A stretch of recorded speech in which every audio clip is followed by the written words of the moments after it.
अस्सलाम वालेकुम दोस्तों and welcome to my channel DB वाला।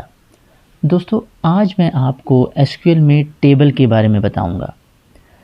Table creation is a part of data definition language, यानी ये डीडीएल स्टेटमेंट्स का हिस्सा है।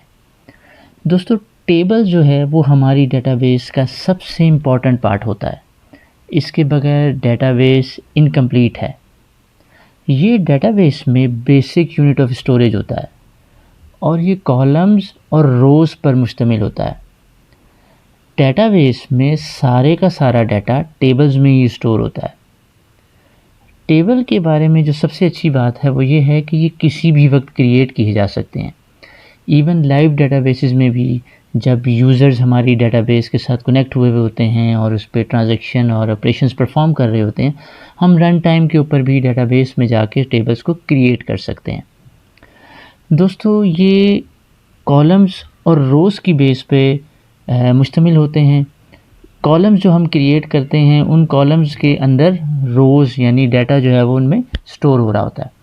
तो चलें अब हम ये देखते हैं कि डेटाबेस में टेबल जो हैं वो कैसे क्रिएट होते हैं। मैं एसक्यूएल प्लस से ऑलरेडी कनेक्ट हूँ। एसक्यूएल से कैसे कनेक्ट होना है ये मैं अपने प्रीवियस वीडियोज़ में ऑलरेडी आपको बता चुका हूँ। अब किसी भी स्कीमा में हमने ये देखना हो कि उसमें कौन कौन से टेबल्स बने पे हैं, तो हम क्या करते हैं, सेलेक्ट स्टैटिक फ्रॉम टैब, और मैं किस यूज़र से कनेक्टेड हूँ उसके लिए शो यूज़र, तो मैं स्कॉट के यूज़र से कनेक्ट हूँ और मेरे पास स्कॉट के यूज़र में ये वाले टेबल्स जो हैं ये मौजूद हैं, डिपार्टमेंट, एम, बोनस और सैलरी। अब हम इसी में एक और टेबल क्रिएट करते हैं। सो आज के लिए हम क्या करते हैं कि हम स्टूडेंट के नाम से एक टेबल क्रिएट कर लेते हैं। हम लिखते हैं क्रिएट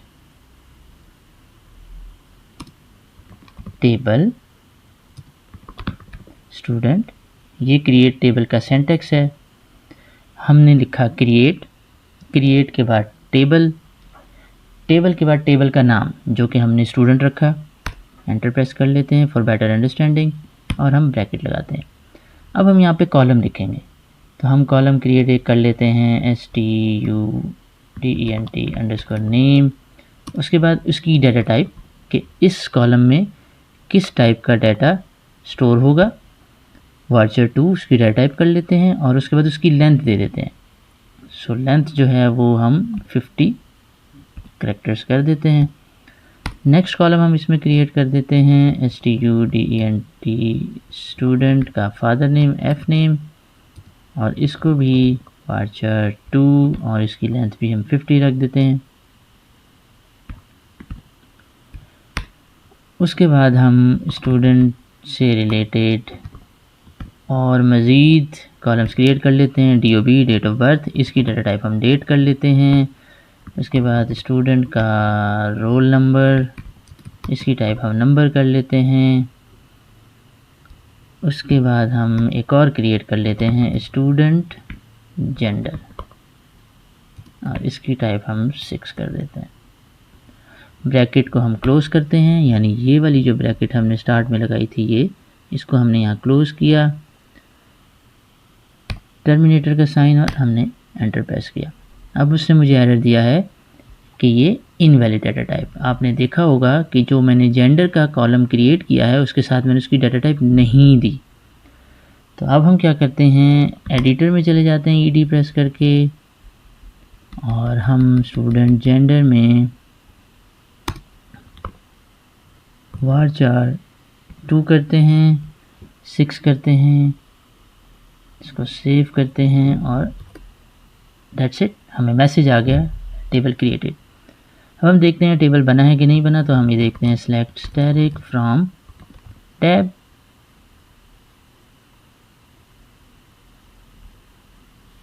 एंटर प्रेस करते हैं, तो आप ये देखें कि स्टूडेंट का टेबल जो है वो क्रिएट हो चुका है। अब हम इसको डिस्क्राइब करा लेते हैं ताकि हम ये देख लें कि जो कॉलम हमने क्रिएट किए हैं वो भी बने हैं कि नहीं। तो DESC डिस्क्राइब, टेबल का नाम स्टूडेंट, हमने एंटर प्रेस किया। सो आप देखें जो कॉलम्स मैंने यहाँ पे क्रिएट किए, स्टूडेंट का नेम, varchar2 उसकी लेंथ 50 मेरे पास आ गए। स्टूडेंट का father name, student DOB, student roll number, student gender. So that's how it is very simple. Create table की स्टेटमेंट के बाद टेबल का नाम, जैसे ही टेबल का नाम होगा उसके बाद उस टेबल के अंदर columns. So student name, father name, date of birth, roll number, student gender, ये सब के सब स्टूडेंट के टेबल के कॉलम्स हैं। So let's create another table.